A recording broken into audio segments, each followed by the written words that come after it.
Read a book every day for small children.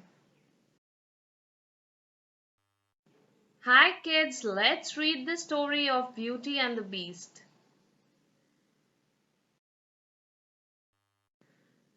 One cold night, an old beggar woman knocked on the door of a beautiful castle. She offered a young prince a rose in return for shelter. He took one look at the woman's rag and sent her away.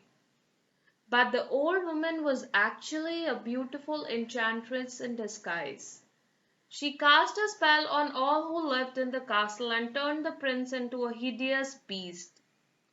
With him she left an enchanted mirror and a rose which would bloom until his 21st birthday. If he could learn to love and be loved before the last petal fell, the spell would be broken. If not, he would be a beast forever.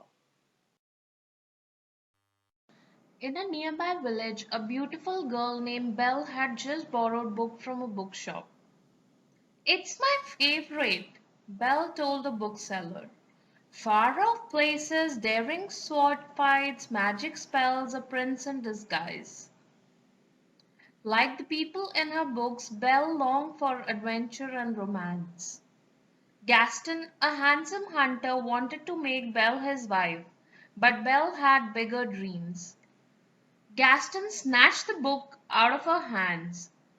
Belle, it's about time you got your head out of those books and paid attention to more important things, like me, he said, tossing her book in the mud.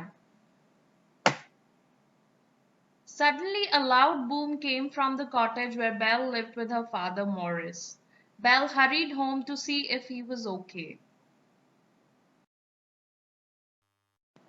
Fortunately, Maurice was all right, but something was bothering Belle. I'm not sure I fit in here, she told him. There is no one I can really talk to. Don't you worry, he assured her. Cause this invention is going to be the start of a new life for us. Then, with the tightening of one last screw, the machine roared to life, and Maurice soon left for the fair with the family horse Philip. When they reached a fork in the road, Maurice had Philip take a shortcut. But after a while, it started to get dark and gloomy mist filled the air. Tree branches towered over their heads as wolves howled in the distance. This cannot be right, Maurice said. Without warning, a swarm of bats flew out from a tree and scared Philip. The poor horse threw Maurice and bolted, leaving.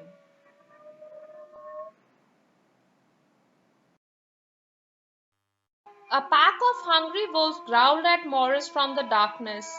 He ran away but lost his balance and stumbled down a hill.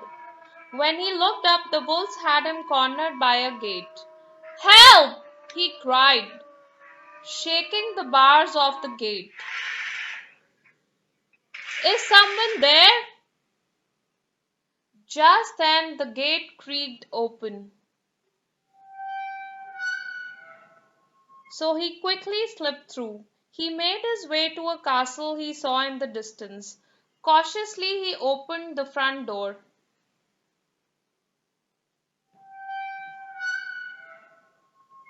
Inside the castle was very dark, so he picked up a candelabrum to help him see. Suddenly the candelabrum started to talk. A nearby mantel clock started to talk too. The objects were enchanted. Come, warm yourself by the fire, suggested Lumiere, the candelabrum. Cogsworth, the mantel clock, did not think that was a good idea. Suddenly, a hideous beast stormed in, growling from the shadows of the room. So you have come to stare at the beast, have you? He said, glaring at the intruder. Please, I meant no harm, said Morris. He was so scared he could barely speak. I just need a place to stay. But the beast would not listen. Roaring angrily, he grabbed Morris and locked him in the castle tower. Back in the village, Gaston arranged to marry Belle outside her cottage. There was only one problem. He had not proposed yet. He confidently knocked on Belle's door, walked in, kicked off his muddy boots, and started to talk about the future. Their future. Belle knew where that was going, so when he leaned in to kiss her, she opened the door. Gaston tumbled out of her cottage and landed in a pool of mud. Her answer was no. Belle could not believe Gaston had proposed. He did not understand her at all. Once she was certain he was gone, Belle went for a walk in the hills to clear her head. When Philip ran across the field toward Belle, her father was nowhere to be seen. "Where is Papa? You have to take me to him," she said. Philip took Belle straight to the gates of the castle. There she found her father's hat. She knew she was at the right place. Cautiously she entered the gates and went inside the castle. "Papa," she asked, "are you here?" But no one replied. She wandered through dark corridors and long hallways. Finally she came to a staircase and walked up the steps. When she reached the top of the stairs, Belle found her father. "You must go now," he warned her. There wasn't enough time to explain. Suddenly the beast appeared from the shadows. "He's my prisoner," he told her. "Please let my father go. Take me instead," said Belle. The beast agreed and sent Maurice back to the village. At the village tavern, Maurice rushed and upset about the ferocious beast. He told Gaston and the villagers he needed their help to rescue Belle, but everyone thought he was crazy. "We'll help you out," said Gaston. Then they threw Maurice out into the snow. Once Maurice was gone, Gaston thought of a new plan to make Belle marry him. At the castle, the beast showed Belle to her new room. He explained she could go anywhere except for the west wing. When she asked why, he lost his temper. Belle didn't ask the beast any more questions after that. She even refused to eat dinner with him that night. "I've lost my father, my dreams, everything," cried Belle as the objects in her room tried to comfort her. "Cheer up, child. It will turn out all right in the end," an enchanted teapot told her. "You will see." The enchanted objects were excited to meet Belle. They thought she could be the one to finally break the spell. So later that night, when Belle wandered into the kitchen, they whipped up a delicious meal for her. "Be our guest," they sang, trying their best to make feel her welcome. Ma chère mademoiselle, it is with deepest pride and greatest pleasure that we welcome you tonight. And now, we invite you to relax, just pull up a chair, as the dining room proudly presents your dinner. Be our guest. Be our guest. Put our service to the test. Tie your napkin round your neck, chérie, and we provide the rest. Soup du jour, hot hors d'oeuvre. Why, we only live to serve. Try the grace. After dinner, Belle could not possibly think of sleeping. It was her first time in an enchanted castle, so Cogsworth gave her a tour. But when he wasn't looking, Belle climbed the steps to the forbidden west wing. At the end of a hallway, she found herself in a dark room. A torn portrait of a handsome man hung on the wall. Nearby, a glowing rose wilted in a glass case. Belle reached to touch the rose, but the beast stormed out from the shadows. "Do you realize what you could have done?" he growled, growing angrier with every word. "Get out!" he yelled. Terrified, Belle fled the castle with Philip.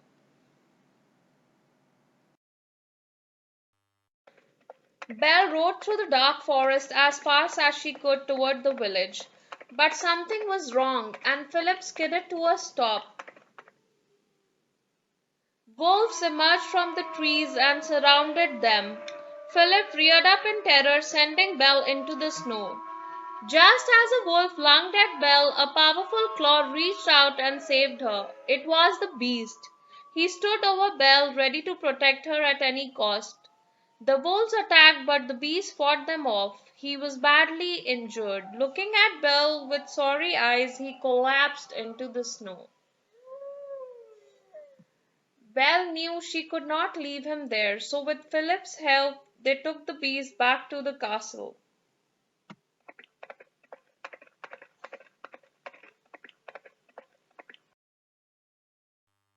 Meanwhile, Gaston plotted his next move. Everyone knows her father's a lunatic, Gaston began. He also knew Belle would do anything to protect her father, so unless Belle agreed to marry him, Gaston would have Maurice thrown into an insane asylum. At the castle, Belle cleaned the beast's wound. It was not an easy task. That hurts, he complained.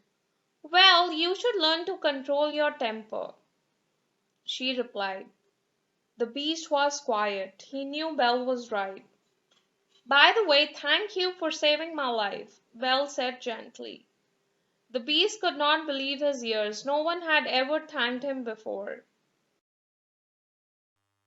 After that night, something changed inside the beast. Knowing how much his new friends loved books, the beast showed Belle the castle's impressive library. It's wonderful, she said. She was surprised by his kindness. As the days passed, the beast tried to behave like a gentleman at the dinner table. He and Belle even fed little birds outside the castle together and had a snowball fight. As Belle and the beast read together by the fire one night, the enchanted objects could not contain their excitement. They were certain that Belle was the girl to break the spell. But the objects knew that the last rose petal would soon fall, so they prepared a romantic dinner for Belle and the beast. And when the time is right, Lumiere told the beast, you confess your love.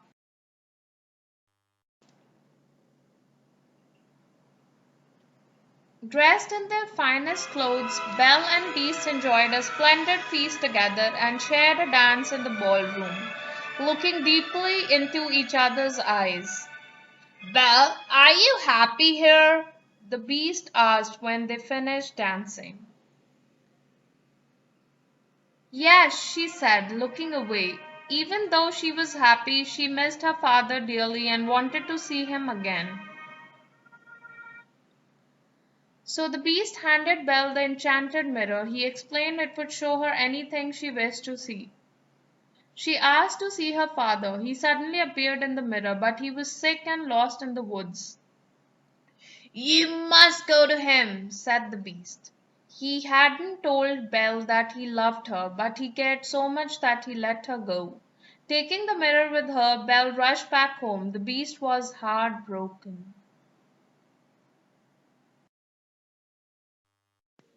Belle found her father and brought him back to the cottage. He was surprised that the beast had been kind enough to let her go. Suddenly, someone knocked on the cottage door. The townspeople had come to take her father away. They thought Maurice was crazy for believing in a ferocious beast. Gaston grabbed Belle's arm. I might be able to clear up this little misunderstanding if you marry me, he said. Never! My father is not crazy. I can prove it. She grabbed the enchanted mirror and showed the beast to the villagers. He's really kind and gentle, she told them. He's my friend. But no one would listen. We'll rid the village of this beast, Gaston said. Then Gaston and the villagers locked Belle and Maurice in the cottage and went to find the beast. Belle and her father managed to escape and rushed to the castle. They saw Gaston on the roof attacking the beast, who was too sad to defend himself. What's the matter, beast? Said Gaston. Too kind and gentle to fight back? Belle begged Gaston to stop, but he ignored her and stabbed the beast in the back.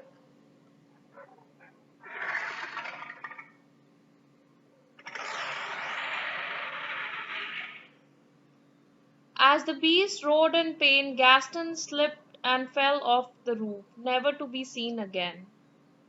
The beast was badly injured.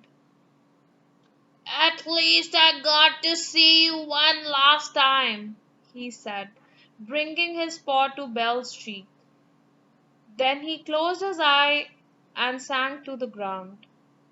No! Please don't leave me, cried Belle. I love you. Inside the castle, the enchanted objects watched as the last rose petal fell. It was too late to break the spell, but the magical streaks of light began to fill the sky.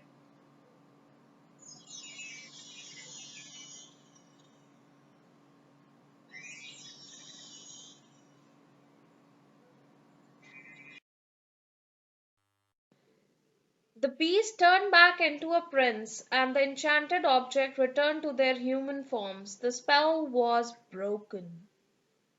Belle, it's me, said the handsome prince who stood before her. Looking into his eyes, Belle knew it was him, and they shared their first kiss. It was then that Belle knew her dreams of adventure and romance had all come true.